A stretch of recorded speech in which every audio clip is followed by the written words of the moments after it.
ప్రార్థన చేసుకుందాం. ప్రార్థన చేసుకొని ఈ రెండవ దినాన్న శుద్ధీకరణ కూటాల్లో ప్రభు మనందరినీ దర్శించి మాట్లాడులాగున మనందరం కూడా ప్రార్థన చేసుకుందాం. ప్రార్థన. మహాపరిశుద్ధుడైన తండ్రి, ఈ రెండవ దినాన్న శుద్ధీకరణ కూటాల్లో 112వ కీర్తనలో నుండి నీ బిడ్డలమైన మమ్మల్ని అందరినీ నీ వాక్కును ఆత్మను పంపి మమ్మల్ని అందరినీ పరిశుద్ధులుగాను నీతిమంతులుగాను చేసిన నీ ప్రేమను బట్టి స్తోత్రాలు. 112వ కీర్తనలో మొదటి వచనం నుండి 10 వచనాల్లో ఉన్న నీ సంకల్పం అంతా కూడా మాకు ప్రత్యక్షపరిచి మమ్మల్ని అందరినీ మీరు దర్శించి మాతో మాట్లాడినందుకు కృతజ్ఞతాస్తుతులు చెల్లిస్తూ మాకు ఈ పరిచర్యలకు విరోధంగా పోరాడుతున్న శత్రువుని సిగ్గుపరిచి నీ చిత్తములో ఉన్న బిడ్డలందరినీ కూడా మా మధ్యలోనికి మీరు నడిపించి నీ వాక్కును ఆత్మను పంపి మమ్మల్ని పవిత్రపరిచినందుకు కృతజ్ఞతాస్తుతులు చెల్లిస్తూ నాయనా, మీరు మాతో ఉండి శత్రువుని సిగ్గుపరిచి మాకు విజయం ఇచ్చినందుకు స్తోత్రాలు చెల్లిస్తూ యేసు నామములో అడిగి పొంది ఉన్నాము తండ్రి, ఆమెన్. ప్రార్థన ఆలకించి అడిగినవన్నీ పొంది ఉన్నామనే విశ్వాసము చేత జయమిచ్చి నడిపించిన యేసయ్యకు స్తోత్రము చేయదము. స్తోత్రం స్తోత్రం స్తోత్రం స్తోత్రం స్తోత్రం స్తోత్రం. తండ్రి కుమార పరిశుద్ధాత్మ దేవునికి స్తోత్రము చేయదము. స్తోత్రం స్తోత్రం స్తోత్రం స్తోత్రం. ఆమెన్.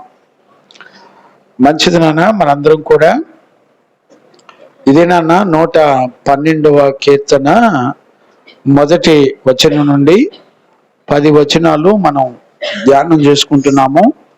దేవుని ఆత్మ చక్కగా మనందరినీ దర్శించి మనతో మాట్లాడి నడిపించును గాక.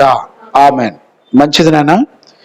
కీర్తనల గ్రంథంలో నుంచి 112వ కీర్తన మనందరం కూడా 10 వచనాలు ఉన్నాయి. 10 వచనాలు ఒకసారి చదివించాలని నేను అనుకుంటున్నాను. ఒకసారి ఆ వచనాలన్నీ కూడా చదువుకుందాం. 112 మొదటి నుంచి 10 వచనాలు. యెహోవాను స్తుతించుడి, యెహోవాను స్తుతించుడి. యెహోవా యందు భయభక్తులు గలవాడు, యెహోవా యందు భయభక్తులు గలవాడు. ఆయన ఆజ్ఞలను బట్టి అధికముగా ఆనందించువాడు ధన్యుడు, అధికముగా ఆనందించువాడు ధన్యుడు. వాని సంతతి వారు భూమి మీద బలవంతులగుదురు, యథార్థవంతుల వంశపు వారు దీవింపబడుదురు. కలిమియు సంపదయు వాని ఇంట నుండును, వాని నీతి నిత్యము నిలుచును. యథార్థవంతులకు చీకటిలో వెలుగు పుట్టును, వారు కటాక్షమును వాత్సల్యతయు నీతియు గలవారు. దయాళులను అప్పించువారును భాగ్యవంతులు. న్యాయ విమర్శలో వారి వ్యాజ్యము గెలుచును. అట్టివారు ఎప్పుడునూ కదిలింపబడరు. నీతిమంతులు నిత్యము జ్ఞాపకములో ఉందురు. వాని హృదయము యెహోవాను ఆశ్రయించి స్థిరముగా ఉండును. వాడు దుర్వార్తకు జడియడు. వాడి మనస్సు స్థిరముగా ఉండును. తన శత్రువుల విషయమైన తన కోరిక నెరవేరు వరకు వాడు భయపడడు. వాడు దాతృత్వము కలిగి బేదలకిచ్చును. వాని నీతి నిత్యము నిలుచును. వాని కొమ్ము ఘనత నుండి హెచ్చింపబడును. భక్తిహీనులు దానిని చూచి చింతపడుదురు. వారు పండ్లు కొరుకుచు క్షీణించిపోవుదురు. భక్తిహీనుల ఆశ భంగమైపోవును. చాలు. 10 వచనాలు చాలా చాలా శ్రేష్టమైనటువంటి వచనాలు. ఇందులో 10 వచనాలు ఉన్నాయి కదా, ఇందులో ప్రాముఖ్యమైన 3 భాగాలు. జాగ్రత్తగా గమనించండి. మనకి యెహోవా వాక్కు దొరుకుతున్న దినాలు. ఎప్పటికే భూమండలం మీద సత్యవాక్యం లేదు, దుర్బోధలు ఎక్కువైపోయినాయి, కలిపి చేరిపేడి బోధలు ఎక్కువైపోయినాయి. నేను చెప్పిన ఒక రకంగా చాలా గొప్ప సేవకులు అన్న వాళ్ళందరూ కూడా ఇవాళ వాక్య విరుద్ధమైన బోధలు చేసి సేవ చేశారని బట్టబయలవుతున్నటువంటి దినాలు. మరలా చెప్తున్నాను, దయచేసి జ్ఞానంగా అర్థం చేసుకోండి. పరిశుద్ధులు ఇంకా భూమండలం మీద ఉన్నారు, నీతిమంతులు ఇంకా భూమండలం మీద ఉన్నారు. ఈ రోజున వాక్యం పట్ల ఆసక్తి లేకపోతే దేవుడు మన కొరకు ఉద్దేశించినవి ఏవి కూడా మన జీవితాల్లో నెరవేర్చబడవు అనేటువంటి సంగతి ఖచ్చితంగా గుర్తుపెట్టుకోండి. భూమండలం మీద మనిషికి దేవునికి సంబంధాలు ఉన్నాయి. దేవునితో సంబంధం లేకుండా మనిషి నడిపించబడ్డం అనేది భ్రమ. మనిషి భూమండలం మీద బ్రతికినంత కాలం దేవునితో సంబంధాలు కలిగి ఉంటాడు. అక్షయ, వింటున్నావు నానా? వింటున్నావా? కాబట్టి మనందరం కూడా కొంచెం జాగ్రత్తగా, ఈ రోజున మా బ్లెస్సమ్మకి జ్వరం వచ్చినా కూడా వచ్చింది, సంతోషం, ఖచ్చితంగా దీవించబడిద్ది. రాని వాళ్ళ కర్మ, గుర్తుపెట్టుకోండి. దేవుని వాక్యంలో నీకు దొరికే జీవాన్ని పోగొట్టుకుంటే ఎవడి కర్మకు వాడి ఉత్తరవాదులు. విషయం చెప్పనా? వయసు ఉంది, బలం ఉంది, కంటి చూపు పనిచేస్తుంది, మాట పనిచేస్తుంది, శరీర అవయవాలు చక్కగా యాక్టివ్గా ఉన్నాయి. ఈ సమయంలోనే మరెక్కువగా వాక్యం ధ్యానించి వాక్యాన్ని చదువుకొని మరెక్కువగా దేవుని సంగతులు ఎరిగిన వారై ఉండండి. వయసు అయిపోయిన తర్వాత ఏదో ఒక రోగాలు బయటపడిన తర్వాత నువ్వు నేనేం చేయలేం. ఈరోజు చూడండి, నా యవ్వన కాలంలో అరిసినట్టు అరవలేను కదా, నా యవ్వన కాలంలో బలంగా వాక్యం చెప్పినట్టు చెప్పలేను కదా. ఇప్పుడు చూడండి, నేను నిదానంగా మాట్లాడుతున్నాను. కొంతమందికి నిదానంగా మాట్లాడితే వాక్యం ఎక్కదంట. అంటే ఈ మధ్య విన్నానులేండి. నేనేమంటానంటే, ఈ రోజున చదవటానికి ఆరోగ్యం ఉంది, చదువు ఉంది, జ్ఞానం ఉంది, తెలివి ఉంది, వయసు ఉంది. ఇప్పుడే నువ్వు దేవుణ్ణి అర్థం చేసుకోలేకపోతే, దేవుని సంగతులు నువ్వు తెలుసుకోకపోతే, నేర్చుకోకపోతే,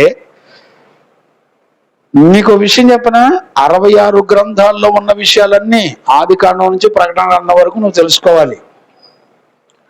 ఊరికే ఆదికాండం నిర్గమాకాండం తెలిసింది నేను పరలోకం వెళ్తానంటే చస్తావు, నరకంలో ఉంటావు పోయి. భూమండలం మీద పుట్టిన ప్రతి ఒక్కడు ఆదికాండం నుంచి ప్రకటన గ్రంథం వరకు 66 పుస్తకాలు కంప్లీట్గా ఎరుగుండాలి. ఊరికే హరికథలు బుర్రకథలు నాకు 2 వాక్యాలు తెలిసిపోయినాయి, నాకు ఆదికాండం స్టార్టింగ్ తెలిసిపోయింది, ప్రకటన గ్రంథం ముగింపు తెలిసిపోయింది, నాకు అర్థమైపోయింది అనుకుంటే మన గొయ్యి మనం తవ్వుకుంటాం. చచ్చిన తర్వాత నువ్వు ఖచ్చితంగా పరలోకంలో ఉండవు. నేను వచ్చిన వెంబడి వచ్చిన ఎందుకు చెప్తున్నాను అనుకున్నారు? 66 పుస్తకాలు కంప్లీట్ చేయాలి. ప్రతి వచనంలో జీవం ఉంటది, ప్రతి వచనంలో నిన్ను నన్ను దిద్దుబాటు చేసే జీవితం ఉంటది. అర్థమవుతుందండి? 7:30 కంటే 8ంటికి దర్జాగా వస్తున్నారు. మిమ్మల్ని ఏం అనలేక కడుపులో మంట పెట్టుకొని బాధపడుతున్నా మిమ్మల్ని. మీ సంగతులు రేపు దినాలు గడిచిపోయిన తర్వాత తెలుస్తుంది మీకు. దేవుని కృపను పోగొట్టుకున్న తర్వాత మళ్ళీ కాపాడుకోవడం, తెచ్చుకోవడం అసంభవం.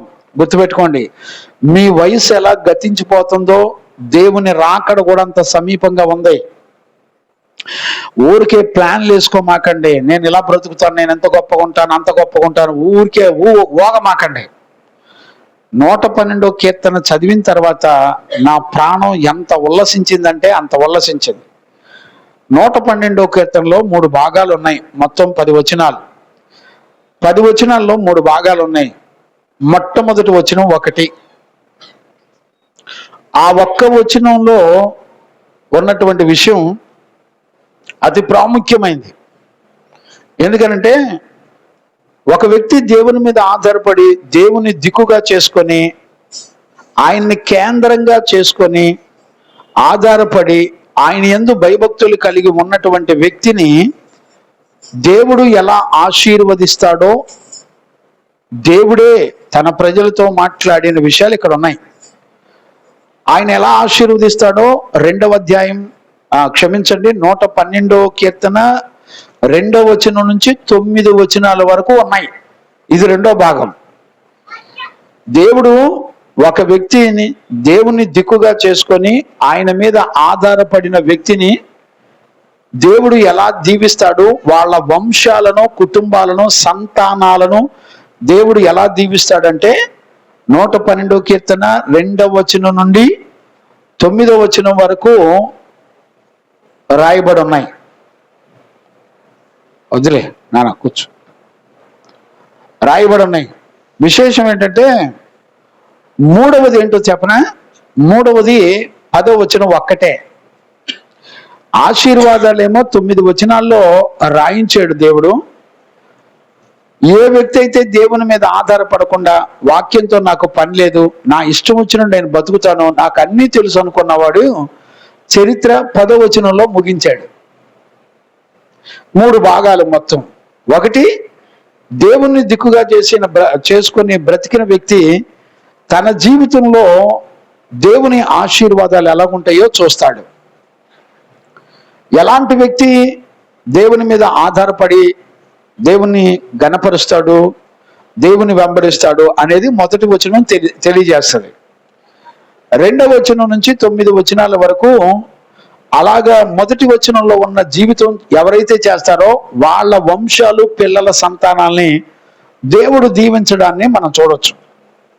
10వ వచనంలో నా ఇష్టం, నాకు నచ్చినట్టు బతుకుతాననే వాళ్ళ చరిత్ర ఎలాగుంటుందో 10వ వచనం ఒక్కదానిలో చెప్పడం జరిగింది. దేవునికి మహిమ కలుగును గాక. Praise the Lord. ఇప్పుడు నేను 12వ వచనం నేను ఎక్స్ప్లెయిన్ చేసే ముందర 11వ వచనం ముగింపుని ఒకసారి నేను జ్ఞాపకం చేస్తాను. చదువునానా? 11వ వచనం ముగింపు ఒక చివరి వచనం ఒకసారి చదువునానా? 10వ వచనం. భక్తిహీనులు దాన్ని చూచి చింతపడుదురు. ఇప్పుడు చూడండి నానా, 111:10. యెహోవా యందలి భయము జ్ఞానమునకు మూలము. ఇప్పుడు చూడండి, యెహోవా యందలి భయము జ్ఞానమునకు మూలం. ఇప్పుడు జ్ఞానం అంటే ఏంటి? దేవునికి భయపడమే, దేవుని మాట అంటే భయపడే జీవితమే జ్ఞానము. దేవుని వాక్యం ఒక మనిషితో మాట్లాడిన తర్వాత దేవుని తీర్పులు జరుగుతాయి. Be careful. ఇప్పుడు చూడండి, చిన్న అనారోగ్యం వస్తే దేవుని సన్నిధిని పక్కన పెట్టి కూర్చుంటామండి దర్జాగా. ఏదన్నా చుట్టాలు వస్తే చాలు, లేకపోతే ఇరుగు పొరుగు వాళ్ళు ఎవరైనా వస్తే చాలు, దేవుడు అంటాడు దేవునికి భయపడాలంట. భయపడేవాడు జ్ఞానం గలవాడని రాయబడింది. జ్ఞానం ఎక్కడుందో తెలిసిన? దేవునికి భయపడేటువంటి జీవితంలో ఉంది. అసలు నీ జీవితంలో ఎప్పుడైనా దేవునికి ఎందుకు భయపడాలని ఆలోచించావా? ఏ వ్యక్తి అయినా దేవునికి ఎందుకు భయపడాలి? నేనేమంటానంటే, ఆయన ఎలాంటి వాడో నీకు తెలిస్తే, ఇప్పుడు పోలీసులకు భయపడతాం, ఎస్ఐకి సిఐకి భయపడతాం, దొంగలకు భయపడతాం, విష సర్పాలకు భయపడతాం, క్రూర మృగాలకు భయపడతాం. నేనేమంటానంటే, ప్రపంచంలో ఉన్న క్షయమైపోయే అందరికీ భయపడతాం, కానీ వ్యాధులకి, రోగాలకి భయపడతాం. నీ బ్రతుకులో దేనికో దానికి నువ్వు భయపడుతూనే ఉంటావు, దేవునికి తప్ప. కారణం ఏంటి చెప్పండి? మీలో ఎవరైనా ఒక్కళ్ళు చెప్పండి, కారణం ఏంటి చెప్పండి? దేవునికి ఎందుకు భయపడరో చెప్పండి. ఎందుకు భయపడరు అంటే, అసలు ఆయన ఎలాంటి వాడో నీకు తెలియదు, ఆయన ఎలాంటి పరిశుద్ధుడో నీకు తెలియదు, ఆయన ఎలాంటి నీతిమంతుడో నీకు తెలియదు.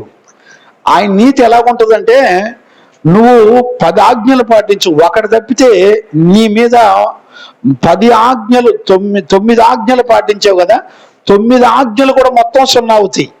తెలుసా నీకు? ఒక ఆజ్ఞను మీరితే 10 ఆజ్ఞల్లో ఒకటి తప్పితే మొత్తం గుడ్డు 0. ఆయన జడ్జిమెంట్ ఎలా ఉంటుందో నీకు అసలు తెలుసా? దేవుని తీర్పు అంటే ఎలా ఉంటుందో తెలుసా? నీ సహోదరుని వ్యర్థుడు అంటే నువ్వు పోయి నరకంలో ఉంటావని రాయించాడు జీవ గ్రంథంలో.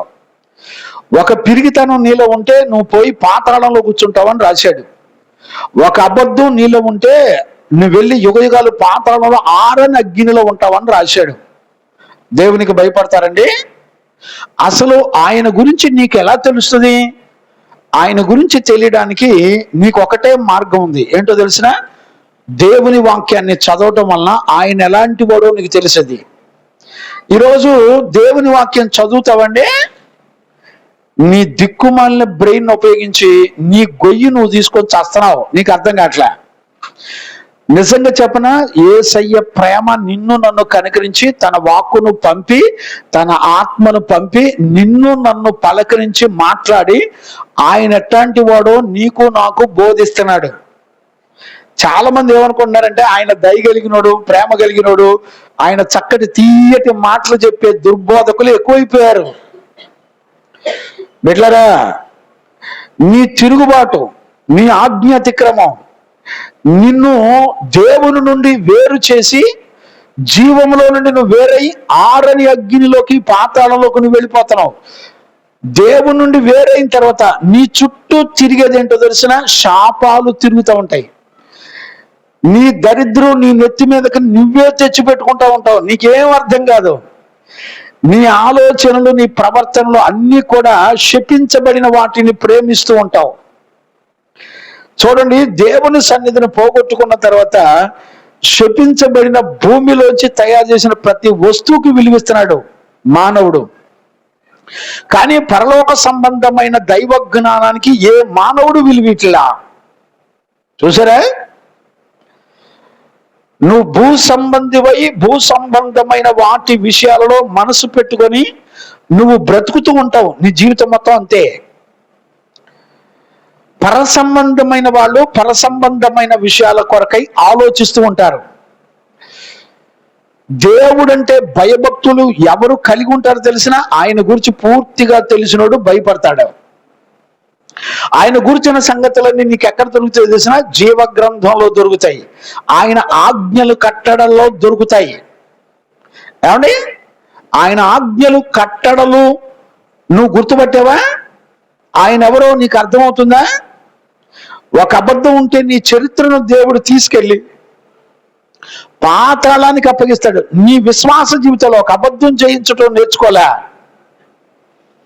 10 పాటలు పాడి అద్భుతమైన సింగర్ అనిపించుకుంటున్నావు, 10 ప్రసంగాలు చేసి నేను అద్భుతమైన ప్రసంగికుని చెప్పుకుంటున్నావు. ఒక పిరికితనాన్ని జయించలేవు. ఏండి? ఆయన పొందిన గాయముల వలన మీకు స్వస్థత ఇచ్చానంటే యేసయ్య నీ పాపాలు క్షమించడానికి ప్రాణం పెట్టాడంటే నమ్మావు. ఆయన పొందిన గాయముల నీకు స్వస్థత ఇచ్చాడంటే నమ్మవు. You are a pool.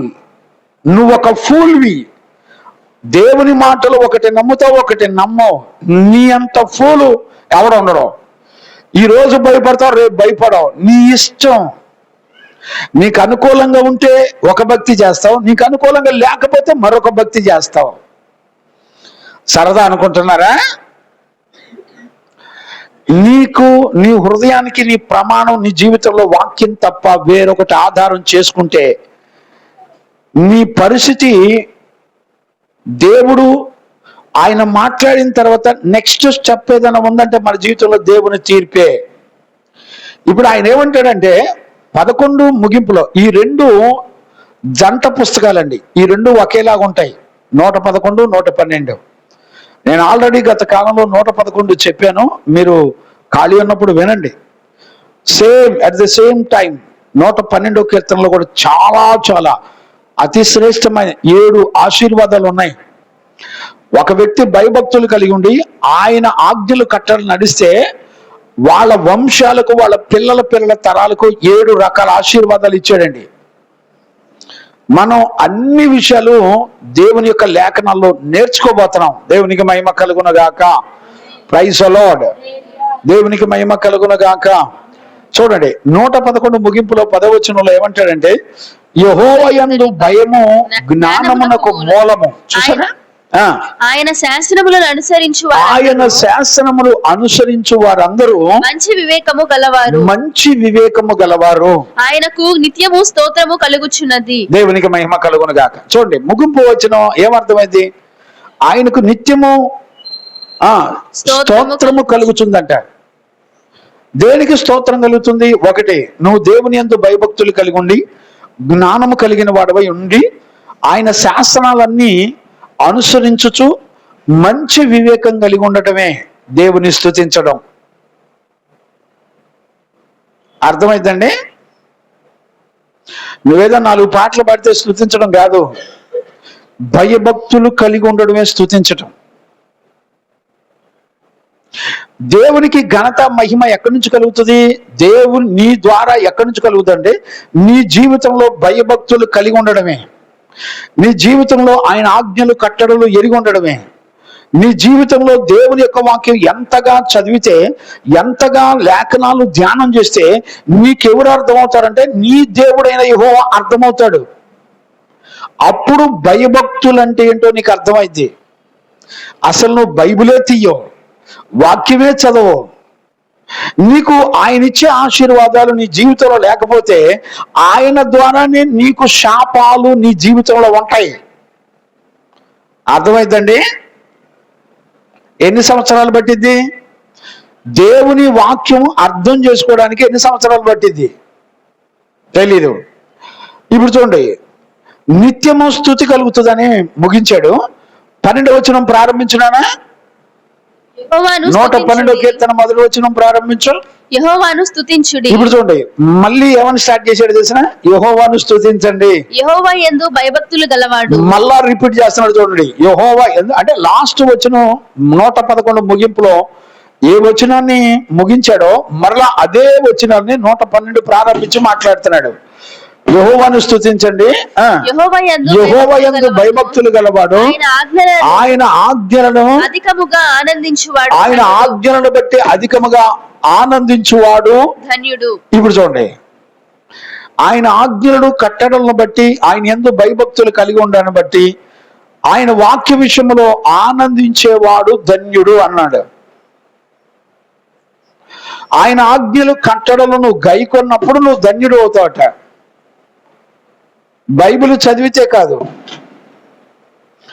ఆయన యందు భయభక్తులు కలిగి ఉండాలి, ఆయన్ని స్తుతించాలి, ఆయన్ని ఆరాధించాలి, ఆయన యందు భయభక్తులు కలిగి ఉండాలి, ఆయన ఆజ్ఞలు కట్టడలన్నీ కూడా నీకు తెలిసి ఉండాలి, అవన్నీ కూడా నువ్వు అనుసరించి నడవాలి. అప్పుడంట దేవుడు చెప్తున్నాడు, నువ్వు నీ జీవితంలో ఒక ధన్యుడు అవుతావు అన్నాడు. అర్థమైందండి?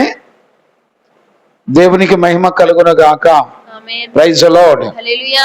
అర్థమైందంటారా? ఇప్పుడు దేవుని దగ్గరికి ఎందుకు వచ్చాం? ఏం చేయడానికి వచ్చాం? మనం ఏం నేర్చుకోవడానికి వచ్చాం? ఏం నేర్చుకోవాలని ఆలోచిస్తున్నాం? దేవుని వాక్యం విన్న తర్వాత నరకానికి వెళ్ళే బ్యాచ్ ఎవరన్నా ఉన్నారంటే మన బోటోళ్ళేనండి. దేవుని యొద్దకు రాక నశించిపోయే వాళ్ళు కొంతమంది ఉంటారు, దేవుని ఎరగక నశించిపోయే వాళ్ళు కొంతమంది ఉంటారు, దేవుని ఎరిగినా కూడా భయభక్తులు లేకుండా తన సొంత ఇష్టాన్ని నెరవేర్చుకొని వాక్యం విని పాతాళానికి వెళ్ళేవాడు ఇంకో కొంతమంది బ్యాచ్ ఉంటారు. ఇప్పుడు 112వ కీర్తన ఎవరి గురించి చెప్తున్నాడు అని అంటే, నిత్యము యెహోవాను ఆరాధించి స్తుతించేవాడు, నిత్యము దేవుడంటే భయభక్తులు కలిగినటువంటి వాడు, నిత్యము ఆయన వాక్యమును ఆయన ఆజ్ఞలను కట్టడలను ధ్యానం చేసేవాడు ధన్యుడు అని రాశాడు. ఏమంటే నువ్వు మందిరానికి వస్తే నీటి బాప్తీసం తీసుకొని పరిశుద్ధాత్మను పొందితే నువ్వు పరలోకం వెళ్తాను అనుకున్నావేమో, 4 కృపావరాలు ఉంటే పరలోకం వెళ్తాను అనుకున్నావేమో. ఇవన్నీ పప్పులే ఉడకండి. దేవుడు ఏమంటాడంటే ఆయన ఆజ్ఞలు కట్టడలను తప్పకుండా అనుసరించి తీరాలి అన్ని. అలాంటి వాడట నిత్యము స్తుతి యాగం చేస్తాడంట, నిత్యము దేవుని స్తుతిస్తాడంట. మన బ్రతుకులో ఒక నిత్యత్వానికి సంబంధించిన ఆరాధన జరగాలి, జీవితం జరగాలి, భయభక్తులు కలిగినటువంటి జీవితం, నిత్యము భయభక్తులు కలిగి ఉండాలి, నిత్యము ఆరాధించే జీవితం నీలో ఉండాలి, నిత్యము ఆయన కట్టడలు ఆజ్ఞలు గైకొనేవాడిగా ఉండాలి. వింటం కాదండి, చదవటం కాదండి, ఆయన ఆజ్ఞలు కట్టడలు గైకొనేవాడిగా ఉండాలి. అర్థమైందండి? అలాంటి వాడట. ఎలాంటి వాడంటే దేవుడు చెప్తున్నాడు ఇతను ధన్యుడు అని రాశాడు. ఏమండి, భూమి ఆకాశాలు గతించిన దేవుడు చెప్పిన మాట ఒక పుల్లైన సున్నైన పోద్దండి. యేసుక్రీస్తు భూమండలం మీదకి వచ్చిన తర్వాత ఆయన మొట్టమొదటిసారిగా ధన్యులు లిస్టే చెప్పాడు. చప్పట్లు కొట్టండి గట్టిగా, దేవునికి మహిమ కలుగును గాక. ధన్యులు లిస్టు చెప్పాడంటే మైండ్ ఉంటుందా? సృష్టికర్త ప్రభు అయిన యేసుక్రీస్తు భూమండలం మీదకి రాగానే ఒక ధన్యులు లిస్టు చెప్తూ వచ్చాడు. చదవండి ఆ మాటలు కూడా. మత్తయి సువార్త 5వ అధ్యాయం మొదటి నుంచి చదువునానా? ఆయన జన సమూహములను చూచి కొండ ఎక్కి కూర్చుండగా ఆయన శిష్యులు ఆయన యొద్దకు వచ్చి అప్పుడు ఆయన నోరు తెరిచి ఇలాగు బోధింపసాగెను. ఆత్మ విషయమై దీనులైన వారు ధన్యులు, పరలోక రాజ్యము వారిది. ఇప్పుడు చూడండి, ఆత్మ విషయమై అనంటే అర్థం ఏంటి? నీ ఆత్మ దేవుడు పెట్టిన దీపము అంటే నువ్వు తెచ్చుకుంటే రాలా, ఆయన పెట్టిన దీపం. ఒకడు లోకమంతా సంపాదించుకుంటాడంట కానీ తన ఆత్మను రక్షించుకోలేడంట. ఏమి లేదండి, దేవుని వాక్యం కాన్సన్ట్రేషన్ గా నువ్వు వినకపోతే మొట్టమొదట లాసప్ అయ్యేదేంటో తెలిసిన, నీ ఆత్మ ఆరని అగ్నిలోకి వెళ్ళిపోద్ది. దేవుని వాక్యం నీకు అర్థం కాలేదనుకోండి, నీకు లాసప్ ఏంటో తెలిసిన, నిత్య జీవం నుండి నువ్వు వేరై పాతాళానికి వెళ్తావు. ఎప్పుడైనా నాకు వాక్యం అర్థం కావాలయ్యా, నీ కృప కావాలని మోకరించి ఉపవాసం ఉండి ప్రార్థన చేసావా? నిహాల్, ప్రార్థన చేసావా? అక్షయ, ప్రార్థన చేసావా? నీ వాక్యం నాకు అర్థం కావాలయ్యా అని అడిగావా?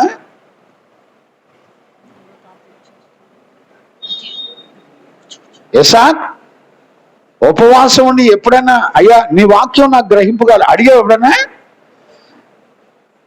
ఒక పందికొక్కు కనుక మాంసం మీద పడి పీకు తింటే చూసావా? అట్లా తినటానికి పుట్టారు మీరు.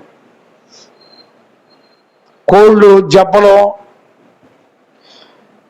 డబ్బు తిండికి ఖర్చు పెట్టడం కాదు ఇసాక్. ఎవరైనా పేదోడు ఎదురైతే వాడి కొరకు ఇవ్వాలని దాచిపెట్టాలి డబ్బులు. పందికొక్కులాగా పంది గనక ఎగబడిన తిండిలోనోళ్ళు రోడ్ల మీద అడుగు తినేవాళ్ళు వాళ్ళు గనక ఎగబడినట్టు ఎగబడడం కాదు.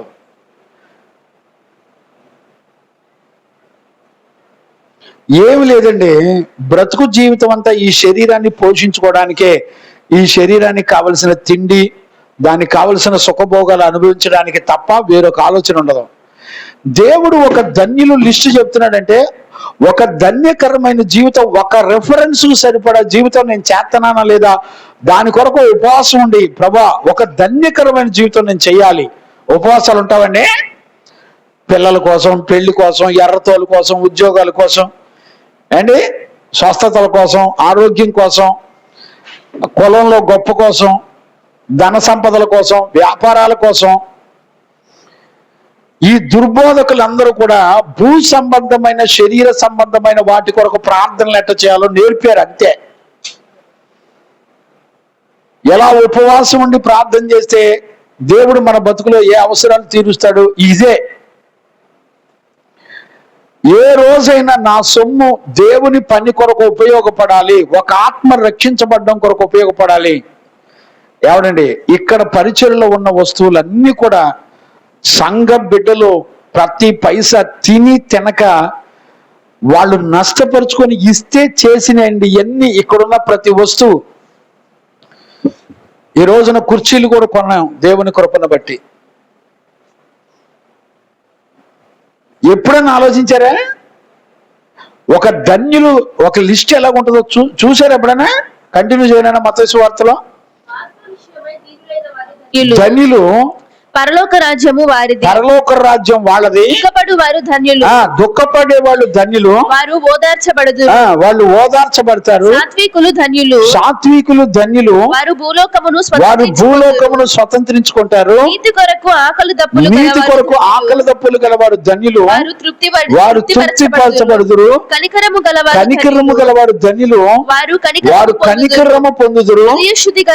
హృదయ శుద్ధి గలవారు ధన్యులు, వారు దేవుని చూచెదరు, సమాధానపరచువారు ధన్యులు, దేవుని కుమారులు అనబడుదురు. వారు దేవుని కుమారులు అనబడుదురు. నీతి నిమిత్తము హింసింపబడువారు ధన్యులు. ఇప్పుడు చూడండి, నీతి నిమిత్తం అంటే ఏంటి? వాక్యానుసారమైన దేవుడు కోరుకున్న జీవితం నిమిత్తం శ్రమలు అనుభవించిన వాళ్ళు మీరు ధన్యులు అని రాశాడు. ఏంటి అర్థమైందండి? నీతి నిమిత్తము హింసింపబడి వారు ధన్యులు, పరలోక రాజ్యము వారిది. నా నిమిత్తము జనులు మిమ్మల్ని నిందించి హింసించి మీ మీద అబద్ధముగా చెడ్డ మాటలలో పలుకున్నప్పుడు మీరు ధన్యులు, సంతోషించి ఆనందించండి, పరలోకమందు మీ ఫలము అధికమగును. ఇలాగున వారు మీకు పూర్వమందుండిన ప్రవక్తలను హింసించిరి. 12 వచనాల్లో 11 వచనాలు 10 వచనాలు, ధన్యులు లిస్టు కూడా 10 వచనాలు. ఏమండి 112 కీర్తన కూడా 10 వచనాలు. చూడగలుగుతున్నారా? మన జీవితంలో ఈ ధన్యకరమైన జీవితం కొరకు నేను దేవుని వైపు చూస్తూ బ్రతుకుతున్నానంటే అన్న వాళ్ళు చేతులు ఎత్తండి.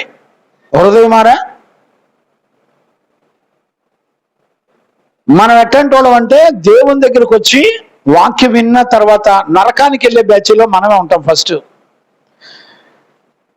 ఒక రెఫరెన్స్ కు సరిపడే జీవితం సంపాదించుకోవట్లా, మళ్ళీ మనం భక్తి చేస్తున్నామంట.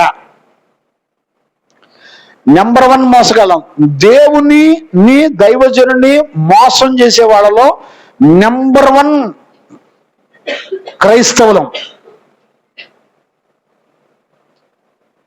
ఏమో నమ్మేవాడు ఎవడు లేడండి. నేను చెప్పనా, ప్రాణం పోతున్న దేవుని సన్నిధిని వెంటాడేవాడు అతను ఎలాంటి వాడు తెలిసిన? దేవుడు అంటే అర్థమైన వ్యక్తి. దేవుడు అంటే అర్థమైన వ్యక్తి దేవుని సన్నిధిని ఎప్పటికీ పోగొట్టుకోలేడు. అందుకని పౌలు ఏమంటాడు? నా యేసు క్రీస్తు నుండి కరువైన, ఉపద్రవాలైన, శ్రమలైన, నిందలైన, అవమానాలైన, ఏ శ్రమైనా, ఎలాంటి పరిస్థితులైనా నా క్రీస్తు ప్రేమ నుండి నన్నెవ్వడు ఎడబాపలేరు. అంటే ఎవరి మాట చెప్పేది? దేవుడంటే భయభక్తులు కలిగినవాడు, దేవుడంటే అర్థమైన వాడు. ఏండి ఏమో ఎంతవరకు అర్థమవుతుందో నాకు తెలీదు. ఒక స్తుతించే వ్యక్తి అంట అక్కడ 111 9వ వచనం ఒకసారి చదువునానా? కొంచెం ఆ మాట నాకు జ్ఞాపకం చేసి 112లోకి వెళ్ళిపోతాను. ఆయన తన ప్రజలకు విమోచనము కలుగజేయువాడు. ఇప్పుడు చూడండి, ఆయన తన ప్రజలకు విమోచనమును కలుగజేయువాడు. ఆయన నిబంధన ఆయన నిత్యముగా ఉండ నిర్ణయించువాడు. ఆయన నిత్యముగా ఉండనిచ్చువాడు, నిర్ణయించువాడు. ఆయన నామం పరిశుద్ధమైనది, పూజింపదగినది. యెహోవా యందలి భయము. అర్థమైందండి? 9వ వచనంలో ఏం రాశాడు? ఆయన తన ప్రజలకు విమోచన కలుగ చేయవాడు, తన నిబంధన ఆయన నిత్యముగా ఉండ నిర్ణయించువాడు. ఆయన నామము నీ పట్ల ప్రతి ఆలోచన అంట నిత్యముగా, 1 రోజు 2 రోజులు కాదండి. నీ గురించి దేవునికి ఉన్న ఆలోచన ఫర్ ఎవర్, యుగ యుగాలు నువ్వు తండ్రితో కూడా యుగ యుగాలు ఉండడానికి నిశ్చయించుకున్నాడంట తండ్రి. నీ పట్ల దేవునికి ఉన్న ఆలోచన నిత్యము, ఫర్ ఎవర్, ఎప్పటికీ. మరి మనకెంతసేపు ఉంటుంది?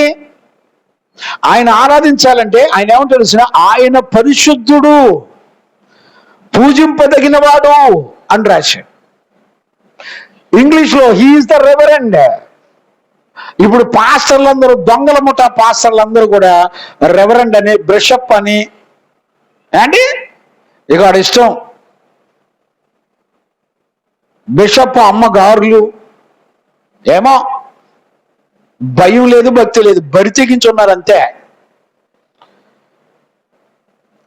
ఎవరి కోసం మీరు చేసేది సేవ? నాకు అర్థం కాదు.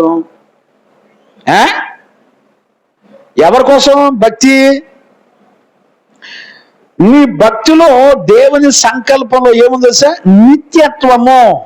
నిత్యముగా ఉండునట్లు యుగ యుగాలు ఆయన నీకు భక్తినిస్తే, ఆయన నిన్ను పట్టించుకుంటే, ఆయన నీకు ప్రార్థన జీవితం ఇస్తే, ఆయన నీకు పరిశుద్ధత ఇస్తే, ఆయన నీకు విశ్వాసం ఇస్తే, ఆయన తన నీతిని నీకు ఇస్తే, ఆయన ఇచ్చినవన్నీ కూడా నీలో యుగ యుగాలు నిత్యము ఉంటాయి,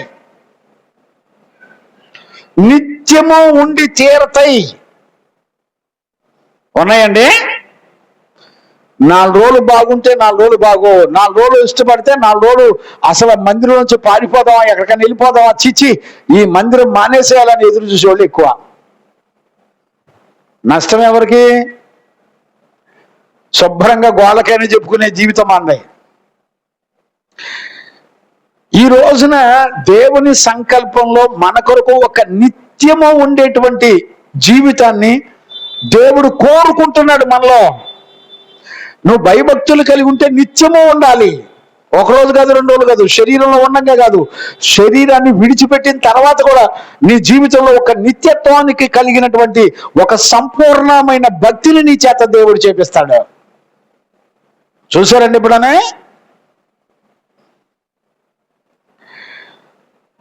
చదువు నాన్న, చదువు. మొదటి వచనంలోకి రా. 112 మొదటి వచనంలోకి రా. యెహోవాను స్తుతించుడి. యెహోవాను స్తుతించండి. యెహోవా యందు భయభక్తులు గలవాడు. ఇప్పుడు చూడండి, యెహోవాను స్తుతించండి అంటే ఆయన పరిశుద్ధుడు అని ఎరుగుండి స్తుతించాలి, ఆయన నీతిమంతుడు అని ఎరుగుండి స్తుతించాలి. అంతేకాదు ఆయన ప్రేమ కలిగిన వాడు ఎరుగుండి స్తుతించాలి.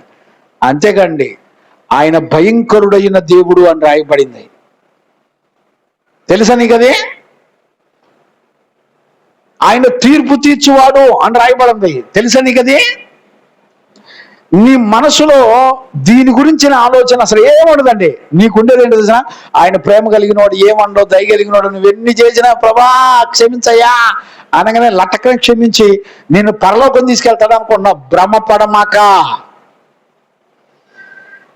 దేవుడు నీ కొరకు ఏది మాట్లాడినా, ఏది ఉద్దేశించినా, నీకిచ్చిన జీవితం ఏదైనా అది నిత్యత్వానికి సంబంధించింది.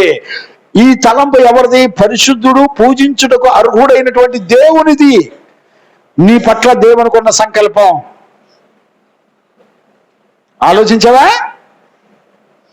నిత్యత్వానికి సంబంధించిన జీవితం దేవుడు నీకు సహాయం చేస్తే వస్తది, దేవుడు నీకిస్తే వస్తది. ఇప్పుడు అపవాది ఏమంటుందో తెలిసిన పెద్ద జోక్ ఏంటో చెప్పనా? అపవాది ఏమంటది? లూకా సువార్తలో 6 ఎక్కడ మాది 3:6 ఎక్కడ చూడండి. సాతాను అపవాది యేసు దగ్గరికి వచ్చి ఈ లోక మహిమలన్నీ, లేకపోతే మత్తయి సువార్త అయినా చదవచ్చు, లూకాలో చదువు బాగుంటాయి పదాలు. 4 అది ఓకేలేనా? లూకాలో 4:6 చదువు నాన్న. అప్పుడు అపవాది ఆయనను తీసుకొని పోయి భూలోక రాజ్యములన్నిటినీ ఒక నిమిషములో ఆయనకు చూపించి ఈ అధికారమంతయు ఈ రాజ్యముల మహిమయు నీకిత్తును. ఏమండి? అధికార మహిమలన్నీ కూడా ఏం చేస్తుందంట? ఎవరికి ఎత్తదంట? యేసయ్యకి ఎత్తదంట. అర్థమైందండి? అసలు నిజంగా ఇస్తాడా ఎవరు చెప్పండి?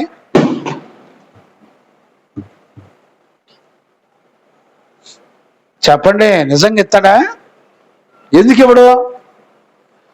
ఈ లోక రాజ్యాలు, మహిమ ఇదంతా సృష్టించింది ఎవరు? యేసయ్య. మరి ఏ సృష్టికర్త దగ్గరికి వెళ్ళి ఏమంటుంది ఇది అపవాది? ఈ లోక మహిమలన్నీ నా దగ్గర ఉన్నాయి, నేనెత్తానంటదేంటి?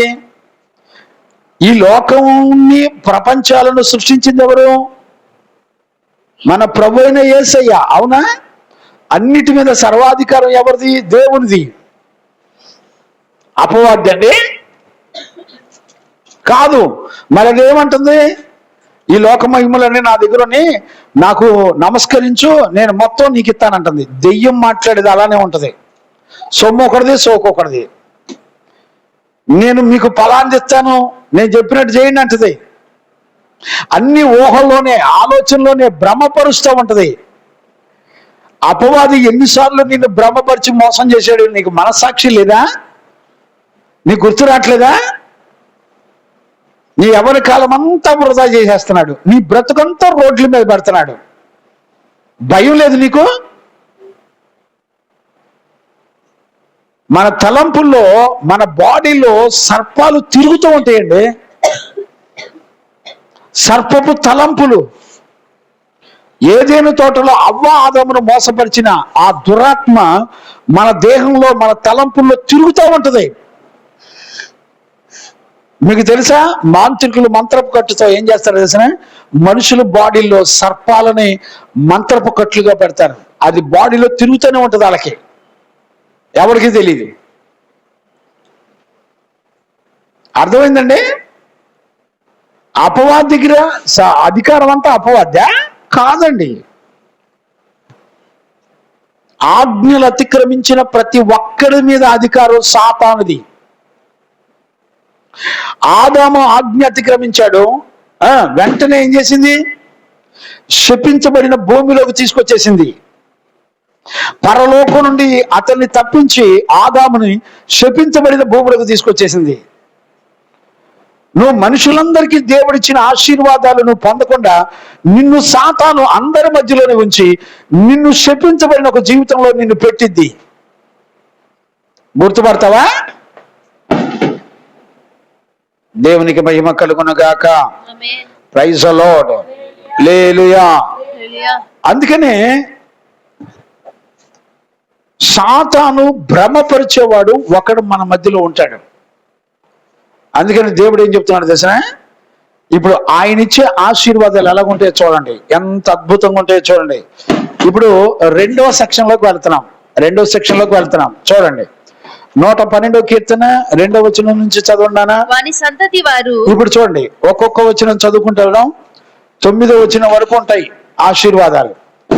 ఎవరి సంతతి వారు అనంటే, ఏ తల్లిదండ్రులైతే భయభక్తులు కలిగి ఉండి, ఏ తల్లిదండ్రులైతే పిల్లల ఎదురుగా మరి దేవుని ఆధారపడి బ్రతుకుతున్నారో, దేవుణ్ణి దిక్కుగా చేసుకొని ఆయన కట్టడలు ఆజ్ఞలు అనుసరిస్తూ నిత్యము దేవుని యొక్క వాక్యం చదివి ఆయన ఎంత పరిపూర్ణుడో పరిశుద్ధుడో తెలుసుకొని భయభక్తులు కలిగి నడుస్తున్నటువంటి వాళ్ళ సంతానం యొక్క పిల్లలు, వాళ్ళు ఎలా ఆశీర్వదించబడతారో చెప్తున్నాడండి. చదువు. వాని సంతతి వారు భూమి మీద బలవంతులగుదురు. యథార్థవంతుల వంశపు వారు దీవించబడుదురు. కలిమియు సంపదయు వారి ఇంట ఉండును. వారి నీతి నిత్యము నిల్చును. దేవునికి మహిమ కలుగును గాక. Praise the Lord. వారి నీతి నిత్యము నిలుచును. 2వ వచనం ఒకటి ధ్యానం చేసుకుందాం. వాని సంతతి వారు భూమి మీద బలవంతులవుదురు. 2వది, యథార్థవంతుల వంశము వారు దీవించబడుదురు. చూడండి, బలవంతులు దీవించబడిన సంతానము ఈ భూమండలం మీద చూడాలంటే యెహోవా యందు భయభక్తులు కలిగి ఆయన ఎలాంటి వాడో తెలుసుకొని ఆయనకు భయపడుతూ ఆయన్ని నిత్యము ఆరాధించే వారి తల్లిదండ్రుల యొక్క సంతానములో బలవంతులైన పిల్లలు ఉంటారు. యథార్థవంతులైన సంతానం వారి పిల్లలుగా ఉంటారు. బలవంతులు ఎలా ఉంటారు తెలుసండి? బలవంతులు ఎలాగుంటారు తెలుసండి?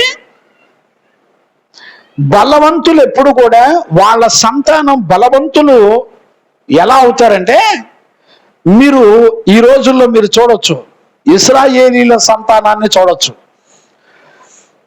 యాకోబు సంతానమైనటువంటి 12 గోత్రాల వాళ్ళు ఇశ్రాయేలీలను మీరు భూమండలం మీద మీరు చూస్తున్నారా?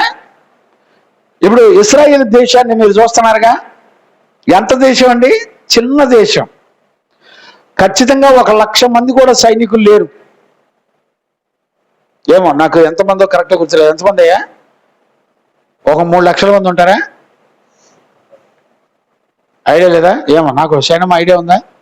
ఏమా తిప్పి కొడితే మొత్తం 1 కోటి మంది ఉంటారండి. నాకు తెలిసి ఒక 3 లక్షలు 4 లక్షల మంది ఉంటారు సైన్యం అంతే. భూమండలం మీద యెహోవా యందు భయభక్తులు కలిగిన వారి సంతానం అంట బలవంతులుగా ఉంటారంట. అంటే అర్థం ఏంటి అంటే వాళ్ళు జ్ఞానంలోనూ తెలివిలోనూ చాలా షార్ప్గా ఉంటారు. ఏ తల్లిదండ్రులు అయితే భయభక్తులు కలిగి ఆయన ఆజ్ఞలు కట్టడలు నడుచుకుంటారో వాళ్ళ పిల్లలు మంచి తెలివిగా ఉంటారు, షార్ప్గా ఉంటారు. వాళ్ళు ఎలా ఉంటారంటే బలవంతులుగా ఉంటారంట. ఇప్పుడు చూడండి, ప్రపంచంలో ఏ వస్తువు తయారు చేసినా మనం ఇప్పుడు వాడే ప్రతి వస్తువు వెనక యూదుడు ఉంటారండి. యూదులు ఉంటారు ప్రతి వస్తువు వెనక. మీరు ఫోన్ తయారు చేసిన వాళ్ళు ఎవరని చెప్పండి? యూదులే. AK-47 గన్ తయారు చేసిన వాళ్ళు ఎవరు? యూదులే. ట్రైన్ తయారు చేసిన వాళ్ళు ఎవరు? యూదులే. ల్యాప్టాప్ తయారు చేసిన వాళ్ళు ఎవరు? యూదులే. ఫ్లైట్ తయారు చేసిన వాళ్ళు ఎవరు? యూదులే. ప్రపంచంలో ఏ వస్తువు పుట్టాలన్నా యూదుల జ్ఞానములో నుంచి దేవుడు ప్రపంచానికి పరిచయం చేశాడు. ఇప్పుడు కనుక ప్రపంచ దేశాలన్నీ ఎందుకు భయపడుతున్నాయి తెలిసిన? వాళ్ళ దగ్గర ఉన్నటువంటి జ్ఞానం, టెక్నాలజీ అండి. వాళ్ళ దగ్గర ఉన్నటువంటి జ్ఞానం, టెక్నాలజీ ఎంత అంటే ప్రపంచ దేశాలన్నీ పోయి యుద్ధం చేసినా కూడా ఓడిపోతారు వాళ్ళతో. కారణం ఏంటి చూసినా?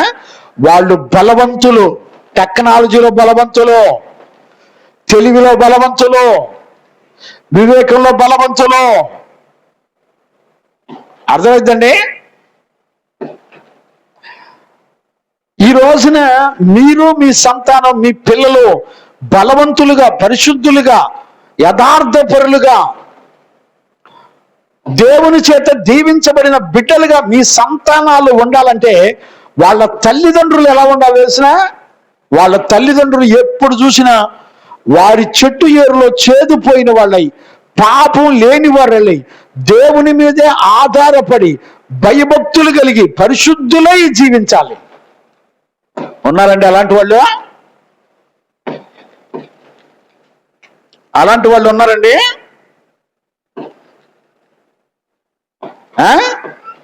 తెలీదండి. అలాంటి వాళ్ళు అసలు ఉంటారో లేదో కూడా తెలీదు. చూసేవాళ్ళు ఎవరు లేరు, తెలుసుకునే వాళ్ళు ఎవరు లేరు. దేవునికి మహిమ కలుగునుగాక. Praise the Lord. హల్లెలూయా. చూడండి, అబ్రహామును దేవుడు అతని సంతానాన్ని దీవించాడు. అబ్రహామా, భూమి ఉన్నంత వరకు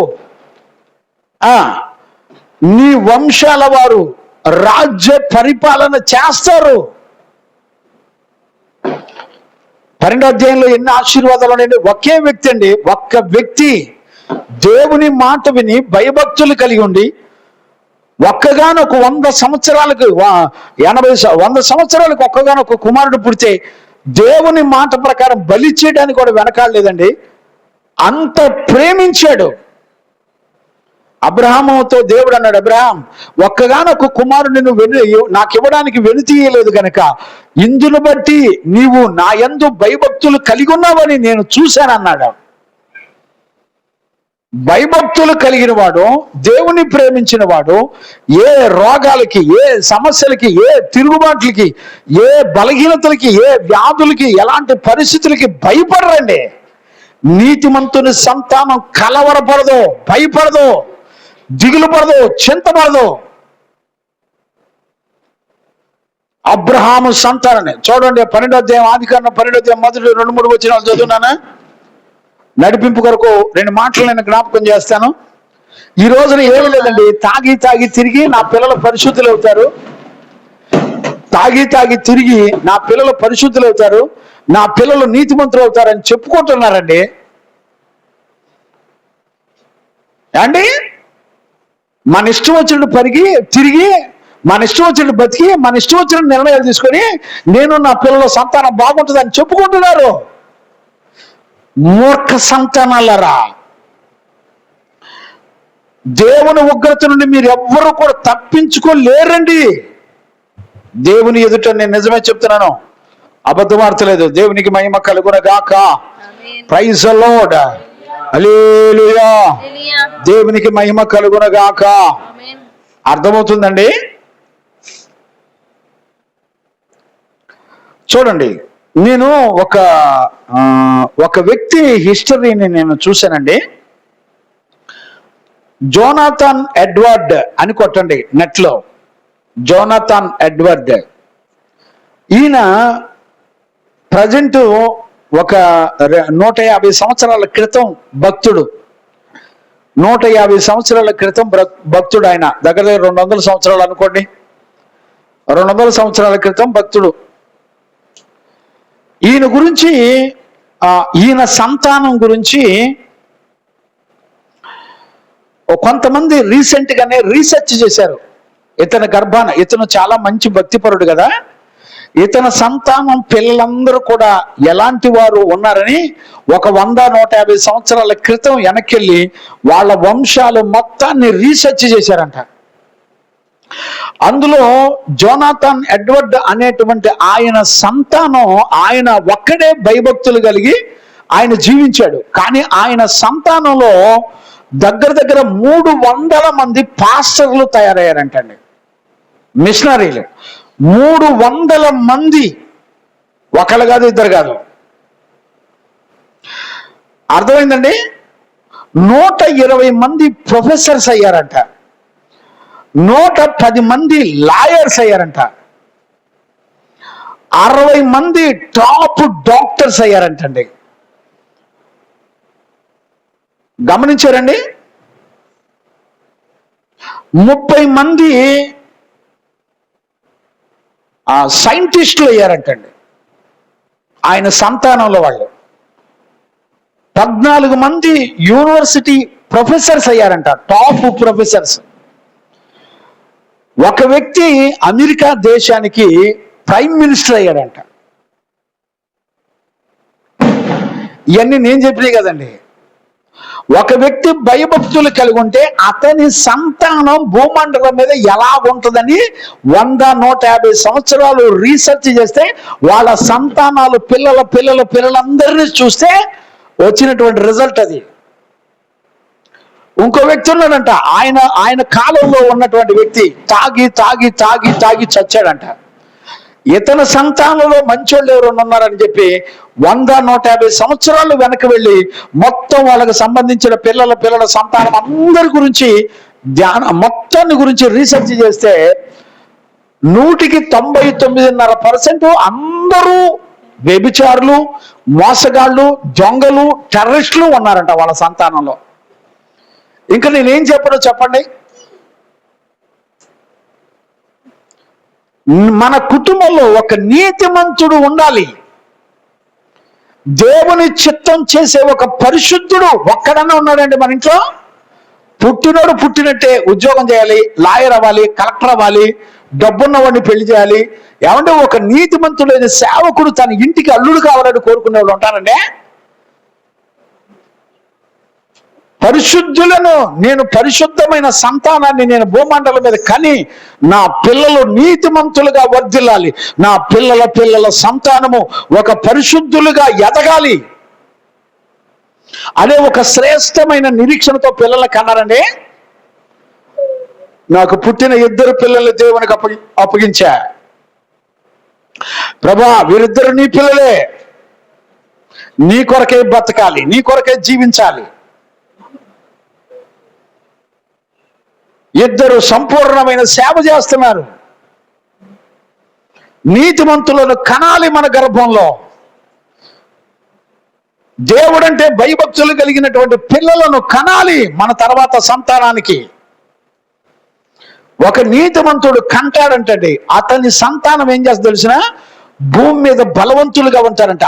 ప్రతి వ్యక్తిని పాపంలో నుంచి లాగి, ఒక పరిశుద్ధుని, ఒక నీతిమంతుడు పాపంలో నలిగిపోతున్న ప్రతి ఒక్కరిని లాగి రక్షించి అతనిని యుగయుగాలు నీతిగల దేవుని రాజ్యం కొరకు సంపాదిస్తాడు. ఈరోజు నేను సేవ చేసి పరిశుద్ధులను కన్నాను, ధైర్యంగా చెప్పగలను. పరిశుద్ధులైన బిడ్డల్ని కన్నాను. సంపూర్ణంగా దేవుని కొరకు అప్పగించుకున్న సేవకులను కన్నాను. దేవుని చిత్తం చేయడానికే వాళ్ళ జీవితాన్ని సమర్పించుకున్నారు 4 పిల్లలు, సియోను పరిశుద్ధులు. దేవుని చిత్తం చేయడం, వారి ద్వారా బలవంతులైన పిల్లలు పుడతారు. వాళ్ళ దగ్గర వాక్యం నేర్చుకున్న పిల్లలు ఎలా ఉంటారో తెలిసినా షార్ప్గా ఉంటారు. ఎంత శ్రమ వచ్చినా భరించుకుంటారు. యోసేపు ఎలా ఉన్నాడు చెప్పండి? అన్నలందరూ శత్రువులుగా మారిన యోసేపు ఎలా ఉన్నాడు తెలిసిన? జ్ఞానం కలిగిన వాడిగా మౌనంగా ఉన్నాడు. శ్రమలలో ఐగుప్తుకు అమ్మేస్తున్నప్పుడు శ్రమలలో మౌనంగా ఉన్నాడు. ఎందుకో తెలిసిన? నా దేవునికి తెలుసు నేను ఎక్కడున్నానో, నా దేవునికి తెలుసు నా జీవితం ఏంటో, నా దేవునికి తెలుసు. శ్రమ పడింది 13 సంవత్సరాలు యోసేపు, కానీ ఐగుప్తుకి రాజుగా ఏలింది ఎన్ని సంవత్సరాలు? 80 సంవత్సరాలు. ఏమండి? ఎన్ని రెట్లు ఎక్కువ? 8 రెట్లు ఎక్కువ. ఈ రోజున దైవజనుడిగా నేను మిమ్మల్ని అందరినీ కాళ్ళు పట్టుకుని బ్రతులాడుతున్నా. నీ పిల్లలు బలవంతులైన, యథార్థవంతులై, దేవుని ఎదుట యథార్థవంతులై, నీతిమంతుల సంతానముగా నీ పిల్లలు ఖచ్చితంగా దీవించబడాలి. ఎప్పుడు జరుగుతుంది? తల్లిదండ్రులు భయభక్తులు కలిగి ఉంటే. తల్లిదండ్రులు వాళ్ళు ఇష్టం వచ్చినట్టు వయసు అంతా అనుభవించి వాళ్ళు ఇష్టం వచ్చినట్టు బతికి చచ్చిన తర్వాత నా పిల్లలు బాగుండాలో నేను కోరుకుంటున్నానండి అని మూతి ఎరగదీస్తే నీ మూతి పగలు కొట్టే సంతానం, భ్రష్ట సంతానం నీ గర్భం నుంచి పడతారు. వయసు అంతా అయిపోయిన తర్వాత నువ్వు చేసేది ఏంది? దేవుని చిత్తం. ఏం చేస్తావండి? వయసు అంతా నీ సొంత చిత్తాన్ని నెరవేర్చుకొని, నీ సొంత నీతిని నెరవేర్చుకొని బ్రతికావు. దేవుని తీర్పు నుంచి తప్పించుకోలేవు. జాగ్రత్త. దేవుని సన్నిధిలో దేవుని వాక్యము ప్రత్యక్షమై నీతో మాట్లాడుతుంటే నువ్వు రోడ్లెంబడి తిరుగుతావా? నీతో మాట్లాడుతుంటే నీ ఇష్టమా? వస్తే వస్తావు, లేకపోతే నీ జానడ పొట్ట పోషించే దౌర్భాగ్యపు నీ ఉద్యోగాల చుట్టూ తిరుగుతావు. ఇంతకు మించి నీ బతుకులో ఏమి సంపాదిస్తావు? ఒక్క వ్యక్తి భయభక్తులు కలిగి పరిశుద్ధుడైన దేవుని మీద ఆధారపడి ఆయన్ని కేంద్రంగా చేసుకొని, ఆయన్ని దిక్కుగా చేసుకొని బతికితేనండి వాళ్ళ సంతానంలో బలవంతులైన పిల్లలు పుడతారండి. ఇశ్రాయేలు ప్రజలు చూడండి, ప్రపంచ దేశాల్లో ఎవరు వాళ్ళని జయించేవాళ్ళు లేరు. ఈ రోజున మన సంతానం, మన తల్లిదండ్రులు మంచి భక్తి పరులేనండి, కానీ పిల్లలు దొంగలు అవుతున్నారు. కారణం ఏంటి? దేవుని నమ్మించి మోసం చేసే దొంగలు అవుతున్నారు తల్లిదండ్రులు. వాళ్ళ వయసంతా ఇష్టం వచ్చినట్టు తిరిగి, వాళ్ళ వయసంతా అనుభవించాల్సింది అనుభవించి, దేవుని విరోధంగా లేచి బతికి మా పిల్లలు మంచిళ్ళు అవుతారండి. అవునా? మనుషులారా, మీరేం విత్తుతారో అదే పంట కోస్తారు. ఏ మనుషుడు తప్పించుకోలేడు. నువ్వు అబద్ధం విత్తుతున్నావా? నీ పిల్లల సంతానం, వారి పిల్లల తల్లిదండ్రుల దోషాలు వారి పిల్లల మీద వాళ్ళ ఒడిలో దేవుడే పోస్తాడు. భయం ఉందండి? భయభక్తులు కలిగినటువంటి మనసు వచ్చిందండి? ఏం వాక్యం చదువుతావు? ఏం అర్థమైంది నీకు అండి? ఎంతవరకు అర్థమైంది అంటావు? ఏమోనండి, ఎవరిని ఏమి అనలేకపోతున్నాం. చదవండి, ఒక మాట చదవండి. కీర్తనల పుస్తకం 37వ అధ్యాయం 25, 26 వచనాలు చదువునానే. కీర్తనల పుస్తకం 37వ అధ్యాయం 25, 25, 26 చదువు. నేను చిన్నవాడినై ఉంటిని, ఇప్పుడు ముసలివాడనై ఉన్నాను. ఇప్పుడు నేను ముసలివాడినై ఉన్నాను. అయినను నీతిమంతులు విడవబడుట గాని, ఇప్పుడు చూడండి, నీతిమంతులు విడవబడుట గాని వారి సంతానము భిక్షమెత్తుట గాని నేను వారి సంతానము భిక్షమెత్తుట గాని లేదండి. అంటే ఎవరు సాక్ష్యం ఇచ్చేది? దావీదు సాక్ష్యం ఇస్తున్నాడు. ఒక గొప్ప రాజు బాల్యదినం నుండి దేవుని యందు భయభక్తులు కలిగి ఎదిగాడండి. నీతిమంతుడైన నా యేసుక్రీస్తు ప్రభు దావీదు సంతానంలో పుట్టాడండి. యోధా గోత్రంలో పుట్టాడు. దావీదు సంతానంలో పుట్టాడు ఆయన అండి. నీ బ్రతుకులోనేమో నీ స్వనీతిని నెరవేర్చుకుంటూ, నీ నిర్ణయాలు నువ్వు తీసుకుంటూ, నీకు నచ్చినట్టుకు బతికి నీ జీవితం, నీ కుటుంబం, నీ పిల్లలు బాగుంటారా? ఆహాహాహా, దురాత్మ ఎంత చక్కగా భ్రమపరుస్తుందో చూడండి. నీతిమంతుని సంతానం అంటే దేవుడు ఎన్నడూ విడిచిపెట్టడం అనేది లేదండి. తల్లిదండ్రులారా, మీలో గనుక దేవుని యందు భయభక్తులు కలిగి ఉండి దేవుని నీతిని కలిగి బ్రతికితే మీ బ్రతుకులో, మీ సంతానంలో ఒక్కడిని కూడా దేవుడు విడిచిపెట్టడు. ప్రతి ఒక్కడిని దేవుడు కాపాడి రక్షించి ఆయన యుగయుగాలు నిత్యత్వాన్ని కలిగిన ఆశీర్వాదాలన్నీ ఇస్తాడు. ఉందండి. చిన్న చుట్టాలు వస్తే మానేస్తావు, రోగం వస్తే మానేస్తావు, దేవుని సన్నిధిని హీనపరుచుకుంటున్నావు. మీ పిల్లల వంశాలను మర్చిపోడంటండి నీ దేవుడు. దేవుని యందు భయభక్తులు గడగడగడగడలాడుతూ ఈరోజు వాక్యం మిస్ అయితే నేను ఏ కృపను పోగొట్టుకుంటానో భయపడతారండి. చెత్త మోక మనస్సాక్షి కూడా లేకుండా బ్రతుకుతున్నారు. 24 గంటలు నీ మనసుకు తోచిన ఫోను వల్ల నీ జీవితంలో ఒక్క లాభం చెప్పు. నీ వల్ల ఒక్కడు రక్షించబడ్డాడా? ఒక్క లాభం చెప్పు. అని సాతాను చేతిలో బ్రతుకుతూ బోర్డు మాత్రం యేసయ్య బోర్డు మెళ్ళ వేసుకొని నా అంత భక్తి గలవాడు, నా అంత భక్తిపరుడు ఎవడు లేడని నువ్వు నటించమాక. ఎంతకాలం నటించినా నీ ముగింపులో పోయి పాతాలలో ఉంటావు. అందుకని 10వ వచనంలో 112 10వ వచనంలో ఏమని రాశాడు? భక్తిహీనులు దాన్ని చూసి, దేనిని చూసి? నీతిమంతుల సంతానం ఎలాగుంటారో, దేవుని యందు భయభక్తులు కలిగిన సంతానం ఎలాగుంటారో చూచి చింతపడుదురు. వారు పండ్లు కొరుకుచు పళ్ళు ఎక్కడ కొరికేది? పాతాళంలో. పళ్ళు కొరుకుటి వేదన అక్కడ ఉంటుంది. భక్తిహీనులు బ్రతుకు ఏమైపోతుందో చూడండి. వాళ్ళకి ఎప్పుడు చూసినా చింత, దిగులు, బాధ. వాళ్ళు ఏం చేస్తారు తెలిసిన? వారు పండ్లు కొరుకుచు క్షీణించిపోదురు. భక్తిహీనుల ఆశ మొత్తం భంగం అయిపోద్ది. ఇదండి ఆ దురాత్మ ఏం చేస్తాడంటే భక్తిహీనులకు ఆశలు పెడుతుంది. ఈ లోకంలో నువ్వు టాపు, ఈ లోకంలో నువ్వు గొప్ప, నువ్వు ఈ లోకంలో మీ కులం గొప్ప, నీ ఉద్యోగం గొప్ప, నీ బతుకు గొప్ప, నువ్వు గొప్ప సింగర్వి, గొప్ప ప్రసంగికుడి, నువ్వు టాపు అండి. జాగ్రత్త. ముగింపులో భక్తిహీనుడి గురించి కూడా చెప్పాడు.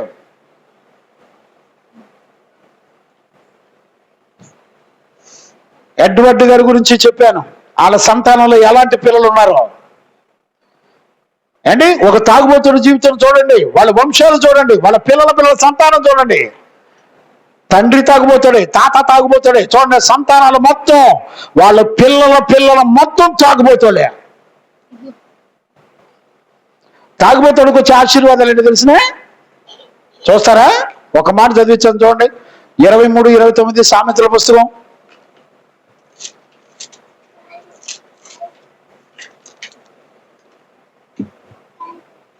ఎవరికి శ్రమ? తాగుబోతులకు వచ్చే ఆశీర్వాదాలు చూడండి. ఎవరికి శ్రమ? ఎవరికి దుఃఖము? ఎవరికి దుఃఖము? ఎవరికి జగడములు? ఎవరికి జగడములు? ఎవరికి చింత? ఎవరికి చింత? ఎవరికి హేతువు లేని గాయాలు? ఎవరికి మంద దృష్టి? ఎవరికి మంద దృష్టి? ద్రాక్షారసముతో పొద్దుగుంకు వారితోనే కదా. కలిపిన ద్రాక్షారసం రుచి చూడ చేరువానికే కదా. ద్రాక్షారసము మిక్కిలి ఎర్రబడదు. ద్రాక్షారసం మిక్కిలి ఎర్రబడగను. గిన్నెలో తలతలలాడుకును. త్రాగుటకు రుచిగా ఉన్నప్పటికీ దాని వైపు చూడకము. దానిని కళ్ళుతో చూడమాకండి. ఒక తాగుబోతానని ఎప్పుడు మానతాడు తెలిసిన? వాడు కళ్ళతో చూడకూడదంట. కళ్ళతో నిబంధన చేసుకోవాలా. యోబు మనస్సాక్షి కాలంలో కళ్ళతో నిబంధన చేసుకున్నాడు. కన్యకను నేను ఎలా చూతును? ఓ తాగుబోతులారా, మీరేం చేయాలి తెలిసిన? మీ కన్నులతో నిబంధన చేసుకో. నీ కన్ను చెడిదైతే నీ దేహం మొత్తం చీకటైపోద్ది. ఏం లేదండి, తాగుబోతాను ఎట్లా వస్తుంది తెలిసిన, కళ్ళతో చూస్తే చాలంట. మరి నీ కళ్ళ ముందర నీ పిల్లలు నీ బతుకు చూస్తున్నారుగా, నువ్వు తాగటం చూస్తున్నారు, నువ్వు తిడటం చూస్తున్నారు, నీ సోకులు చూస్తున్నారు, నీ భ్రష్టత్వం చూస్తున్నారు కళ్ళ ముందల. మరి నీ పిల్లలు నీ కంటితో చూస్తేనే నీ బతికిదైతే ఇవి వచ్చేస్తే మరి నీ పిల్లలు కంటితో చూస్తున్నారుగా నీ బతుకుని. భ్రమపడమాక తల్లిదండ్రులనే, మేము బాగానే ఉన్నాం, మా మంచోళ్ళం, మా పిల్లలు గొప్పోళ్ళు అవుతారు అనుకోమాక. నీ యవ్వన కాలం అంతా ఇష్టం వచ్చినట్టు తిరిగావా, దాని జీతం నీ పిల్లలు అనుభవిస్తారు, జాగ్రత్త. చదువు, నన్ను కంటిన్యూ చేయి. పిమ్మట అది సర్పము వలె కరుచును, అది సర్పము వలె కరుచును, కట్లపాము వలె కాటు వేయును, విపరీతమైనవి నీ కన్నులకు విపరీతమైన నీ కన్నులకు కనబడును. నీవు వెర్రి మాటలు పలుకుదువు, నీవు నడి సముద్రమున పండుకొనిన వాని వలె ఉందువు, ఓడ కొయ్య చివరన పండుకొనిన వాని వలె ఉందువు. నన్ను కొట్టినను నాకు నొప్పి కలగలేదు, నా మీద దెబ్బలు పడినను నాకు తెలియదు. నేనెప్పుడు మీ నిద్ర మేల్కొందును, మరలా దానిని వెతుకుదును అని నీవు అనుకుందు. ఎప్పుడు మెలకు వచ్చి అప్పుడు పోయి మళ్ళీ తాగుదామని చూస్తావు, అంతే. ఇది మన బ్రతుకు. నీ జీవితంలో నువ్వు కష్టపడ్డ డబ్బులు మొత్తం నువ్వు తాగి వ్యసనపడ్డానికి, నీ చెత్త శరీరాన్ని పోషించుకోవడానికి బతుకుతావు, అంతే. ఇదే నీకు ఫలం. నీ పిల్లల సంతానం మొత్తం, పుట్టబోయే సంతానాన్ని కూడా సర్వనాశనం చేస్తున్న జనాంగం. తల్లిదండ్రులరా, ఒళ్ళు దగ్గర పెట్టుకుని బతకాలా? భయం ఉందండి.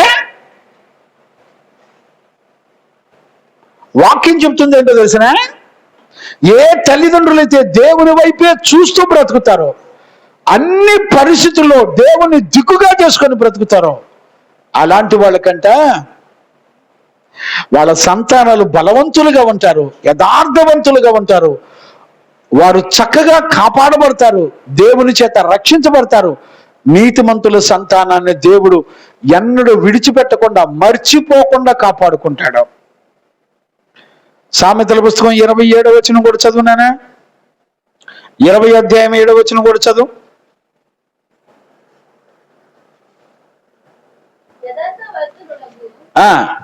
యథార్థవర్తనుడగు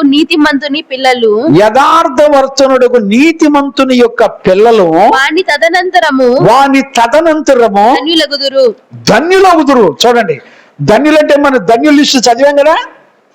యథార్థవంతుల యొక్క పిల్లలంట ధన్యులు అవుతారంటండి.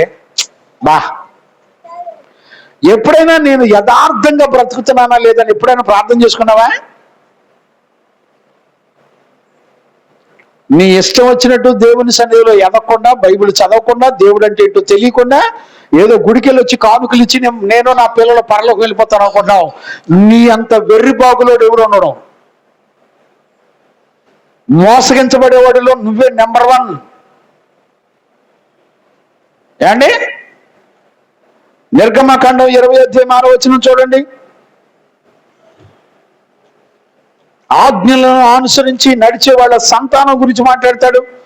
20వ అధ్యాయం 6వ వచనం. నిర్గమకాండము, నన్ను ప్రేమించి నా ఆజ్ఞలు గైకొను వారిని 1000 తరముల వరకు కరుణించు. చూసారా, 1000 తరముల వరకు కరుణిస్తాడంటండి. కనికరాన్ని చూపిస్తాడంట. కనికరం చూపించడం అంటే అర్థం ఏంటో తెలిసిన, నీ పాప శాపం అంతా క్షమించేస్తాడు. ఆయన రక్తంలో నిన్ను కడిగి పవిత్రపరుస్తాడు.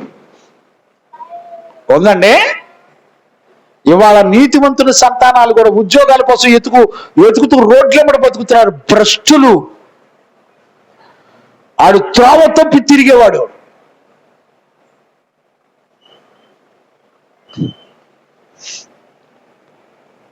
ఎవరిని ఏమనలేకపోతున్నానండి. చదవండి, ఒక్క మాట చదివి నేను ముగించేస్తాను. యెషయా పుస్తకం 44వ అధ్యాయం 3-4 వచనాలు చదవండి. యెషయా పుస్తకం 44వ అధ్యాయం. నేను దప్పిగలి వాని మీద నీళ్లను ఎండిపోయినటువంటి భూమి మీద ప్రవాహ జలములను కుమ్మరించదను. నేను కుమ్మరిస్తాను. నీ సంతతి మీద నా ఆత్మను అబ్బా, కుమ్మరించదను. నీ సంతతి మీద నా ఆత్మను కుమ్మరిస్తాను. నీకు పుట్టిన వారిని నేను అబ్బా, ఆశీర్వదించాను. నీకు పుట్టిన వాళ్ళందరినీ నేను ఆశీర్వదిస్తాను. నీటి కాలువల యొద్ద నాటబడిన నీటి కాలవల ఎవరన్నా నాటబడినదై నిరవంజి చెట్లు ఆ గడ్డిలో ఎదుగునట్లు ఆ. వారు ఎదుగుదురు. కీర్తనల పుస్తకం మొదటి అధ్యాయం, కీర్తనల పుస్తకం మొదటి అధ్యాయం చదువున్నాను, మొదటి వచనం నుంచి. దుష్టుల ఆలోచన చొప్పున దుష్టుల ఆలోచన చొప్పున నడవకుండా పాపుల మార్గంలో కూర్చుండక, అపహాసకులు కూర్చున్న చోటను కూర్చుండక యెహోవా ధర్మశాస్త్రమునందు ఆనందించుచు దీవారాత్రము దానిని ధ్యానించువాడు ధన్యుడు.